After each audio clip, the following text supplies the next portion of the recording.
distinguished guests, I'm going to deliver my number 3 speech. And my number 3 speech is going to be my experience on a cruise. Now, for those of you who haven't been on a cruise, I'm hoping that by the time I finish my speech, you'll be inspired to want to go on a cruise. And I always recommend that you please try and go on a cruise before, in your lifetime, basically. So that would be what my speech is going to be about. Now, how come I wanted to go on a cruise? I've always wanted to go on a cruise. Now, and I was thinking, how am I going to convince my wife to go on a cruise? So I started the cajoling of my wife to go on a cruise. So the first thing I said, what do you think about going on a cruise? And she goes, cruise? That's like going on, that's on water, isn't it? I can't swim, so I'm not going on a cruise. It's boring. Calm down there, it's not boring. All I want you to do is just have an open mind and let's go. I've never been on a cruise, but I've always wanted to go on a cruise. So, okay, as long as you're going to do the assignment, you're going to do the research, that's fine. So I started. So I'm going to come out and say exactly what I found. So what do? First of all, I tried to look around and see what cruises are there available. So you can either go on a Caribbean cruise, you can go to a Baltic cruise, Mediterranean cruise, Southeast Asian cruise, there are all sorts of cruises. But I've always loved the Caribbean because of the sun. So I chose to go on a Caribbean cruise. So I told her all the islands we're going to go to and she was happy with that. She said, yeah, I can give that a go. But we're still going to be on water, you know, and I can't swim. And I've got to protect my hair. I said, don't worry. We know women have their hair. I said, don't worry. So, having done all the assignments and made sure everything was okay, you know, the booking, I ended up doing a Caribbean cruise. So we're going to go to about 7 islands, and on these islands, I decided that rather than going by myself, we'll go with a group of friends, because it makes it much fun if you go as a group.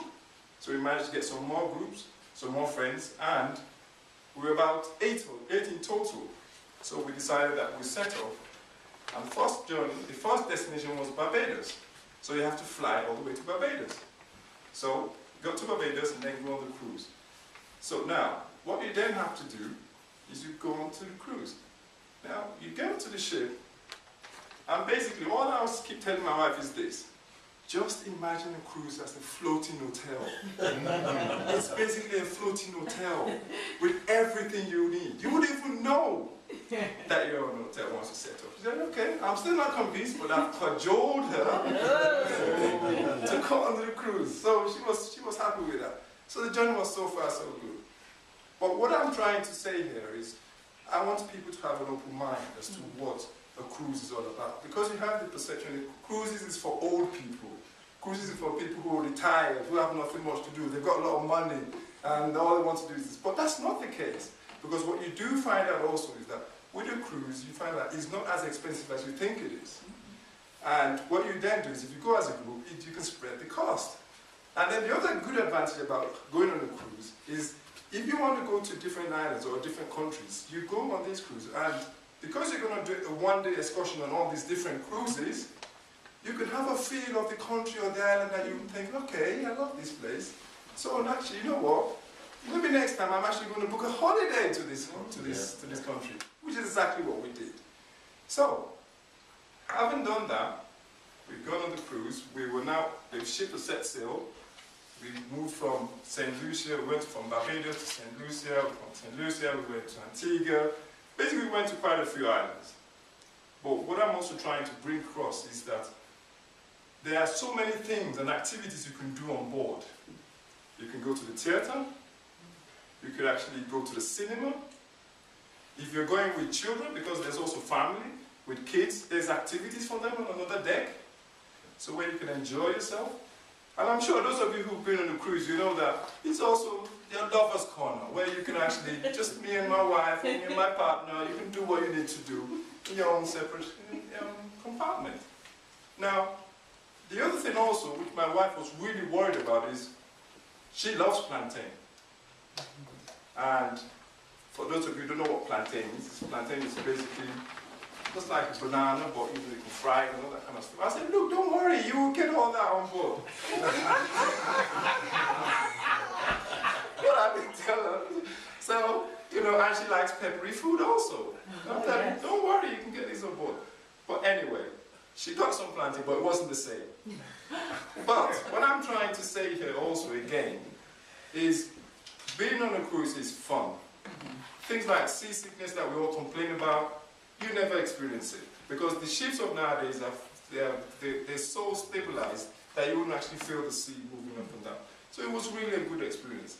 So what I'm also trying to do, what I'm trying to say also is that when you're on a cruise, you can actually do other things. Like when you go on excursions to different islands, as I said, you go there, you see which island you want to do, which island you want to go to. You go there and say, okay, yeah, I want to go on this island.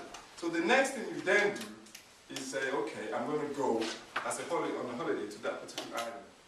But the last thing I would like to say, just to round up, because I can see time is having a bit of a struggle there, but it's about time to round up anyway, is why not at Toastmasters? This is a challenge to us at Toastmasters. That why not as Toastmasters, why don't we actually maybe get together and say, you know what, as Toastmasters, why don't we actually organize a cruise among members? It may not necessarily be to the Caribbean, it may be to the Mediterranean for 3 days. Sometimes you can go for 3 days, sometimes you can go for 5 days, you can go for 7 days. Or you can go for a year if you want to. If you can afford it. But I think it would be very nice if we go on a cruise and actually experience it for those of us who haven't. And I think on this note, I will have to round up.